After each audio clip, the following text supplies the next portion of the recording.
धर्मदत्त नामक एक पवित्र और सदाचारी ब्राह्मण था।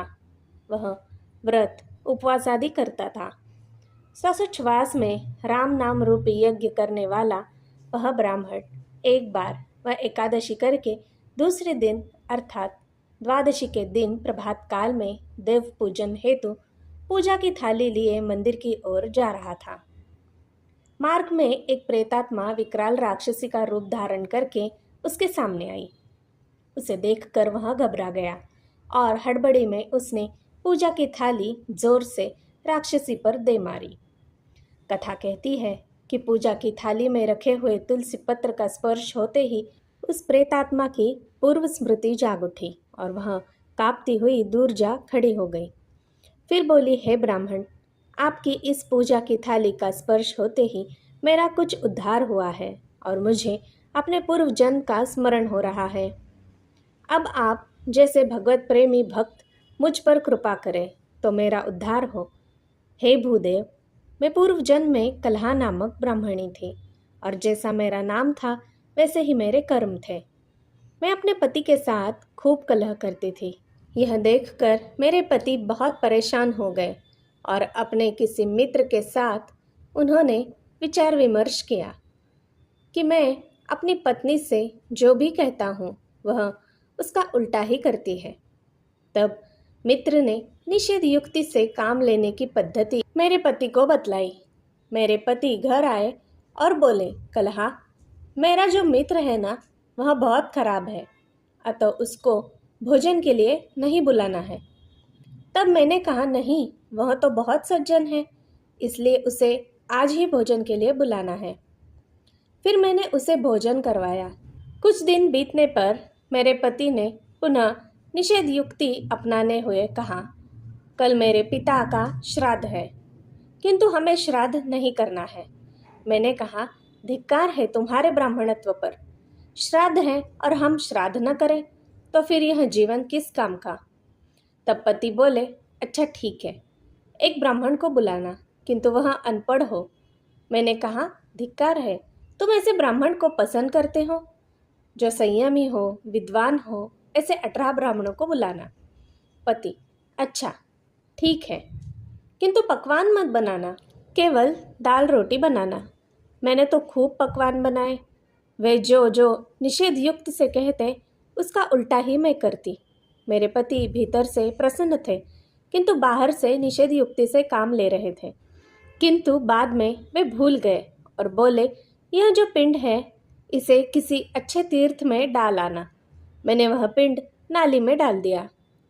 यह देखकर उन्हें दुख हुआ, किंतु वे सावधान हुए और बोले, हे प्रिय, अब उस पिंड को नाली से निकालकर नदी में मत डालना, भले ही वह वहीं पड़ा रहे।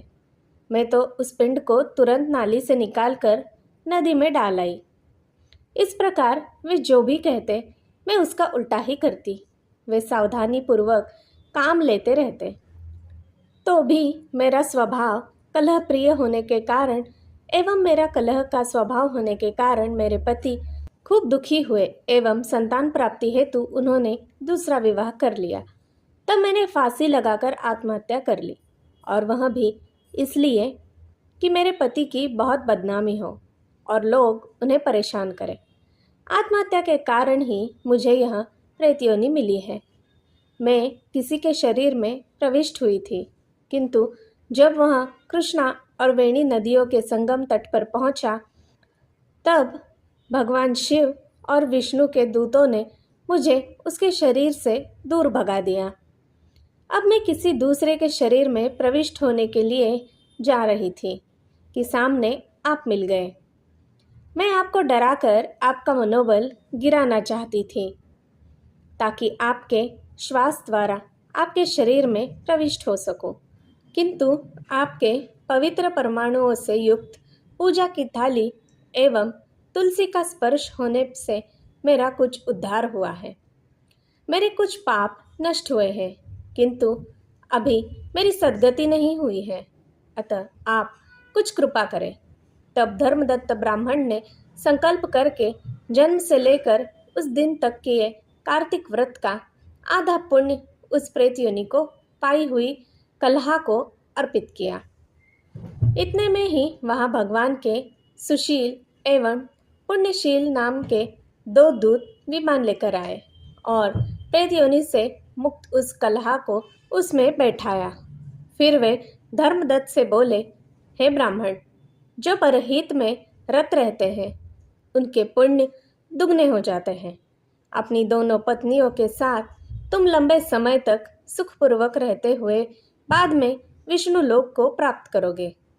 यह कलहा भी तुम्हें वही मिलेगी। वहाँ भी वर्षों तक रहकर तुम लोग मनु शतरूपा के रूप में अवतरित होकर तप करोगे और भगवान को पुत्र रूप में अपने घर आमंत्रित करोगे। वरदान के फलस्वरूप तुम राजा दशरथ के रूप में जन्म लोगे और यहाँ आधे पुण्यों की फल भागिनी कलहा तुम्हारी कैकेयी नामक रानी होगी। साथ ही स्वयं भगवान विष्णु साकार रूप लेकर श्री राम के रूप में तुम्हारे घर अवतरित होंगे। यह कहते हुए दोनों पार्षद कलहा को लेकर चल दिए। कालांतर में वही बात अक्षरशः चरितार्थ हुई जब दशरथ कौशल्या के घर निर्गुण निराकार ने सगुण साकार रूप धरकर पृथ्वी को पावन किया। कितनी महत्ता है हरिनाम एवं हरिध्यान की।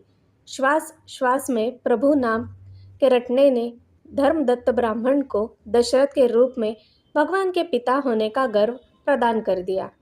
सच ही है कि शुभ कर्म व्यर्थ नहीं जाते। जय भोलेनाथ। धन्यवाद। दोस्तों, मेरी सुनाई कहानियाँ अगर आपको अच्छी लगती हो तो मैं आपसे अनुरोध करती हूँ कि कृपया मेरे इस चैनल को एक लाइक, शेयर और सब्सक्राइब ज़रूर कीजिएगा। धन्यवाद।